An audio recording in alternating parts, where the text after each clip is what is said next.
Hi అండి, very good morning. ఈరోజు మనం తెలంగాణ డిఎస్సి హెచ్జిటి తెలుగు మీడియంకి సంబంధించిన ఎక్స్పెక్టెడ్ కట్ ఆఫ్ అయితే చూద్దాం. సంగారెడ్డి డిస్టిక్ సంబంధించిన ఎక్స్పెక్టెడ్ కట్ ఆఫ్ అయితే చూద్దాం. మనకు టోటల్ పోస్టులు వచ్చేసి సంగారెడ్డి డిస్టిక్కి 234 పోస్టులు అయితే ఉన్నాయి. 3552 అప్లికేషన్స్ అయితే వచ్చినాయి. మనకు 1:16 అయితే కాంపిటీషన్ అయితే ఉంది మనకు సంగారెడ్డి డిస్టిక్. ఈ సంగారెడ్డి డిస్టిక్ సంబంధించిన ఎక్స్పెక్టెడ్ కట్ ఆఫ్ అనేది మనం మొన్న రిలీజ్ అయిన రెస్పాన్స్ షీట్లో వచ్చిన మార్కులని బేస్ చేసుకొని ఒక సర్వే అయితే నిర్వహించాను. దాంట్లో వచ్చిన మార్కులను బట్టి నేను ఈ ఓపెన్ కట్ ఆఫ్ అయితే మీకు చెప్తున్నాను.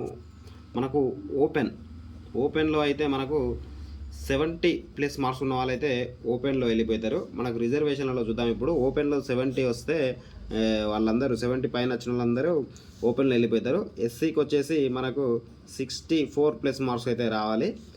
ఎస్టీకి వచ్చేసి 63 మార్కులు అయితే రావాలి. 63+ ఉన్న వాళ్ళు ఎస్టీకి, 64 ఎస్సీకి వస్తే వాళ్ళు జాబ్ అయితే వస్తుంది.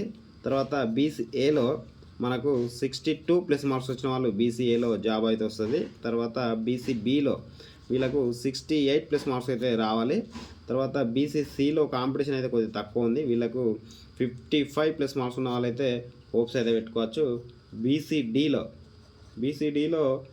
68+ మార్క్స్ ఉన్న వాళ్ళైతే హోప్స్ అయితే పెట్టుకోవచ్చు, 68+. అదేవిధంగా బీసీఈలో మనకు 58+ మార్క్స్ ఉన్న వాళ్ళైతే హోప్స్ అయితే పెట్టుకోవచ్చు. ఈడబ్ల్యూఎస్ ఎకనామికల్లీ వీకర్ సెక్షన్ వాళ్ళైతే 62+ మార్క్స్ ఉన్న వాళ్ళైతే హోప్స్ అయితే పెట్టుకోవచ్చు. స్పోర్ట్స్ కోటా కింద వాళ్ళ సర్టిఫికేట్ బేస్ చేసుకొని అయితే వాళ్ళకి ఇస్తారు స్పోర్ట్స్ కోటా కింద. అదేవిధంగా మనకు physically handicapped plus ex servicemen ఈ రెండు వాటికి 45+ మార్క్స్ ఉంటే సరిపోతుందండి. వాళ్ళు జాబ్ అయితే ఎక్స్పెక్ట్ చేయవచ్చు. ఇది మన సంగారెడ్డి డిస్టిక్ సంబంధించిన ఎక్స్పెక్టెడ్ కట్ ఆఫ్. మీకు నచ్చినట్లయితే ఒక లైక్ అయితే కొట్టండి. కేవలం మీ దగ్గర నుండి ఆశించేది ఒక లైక్ మాత్రమే. ఉంటానండి.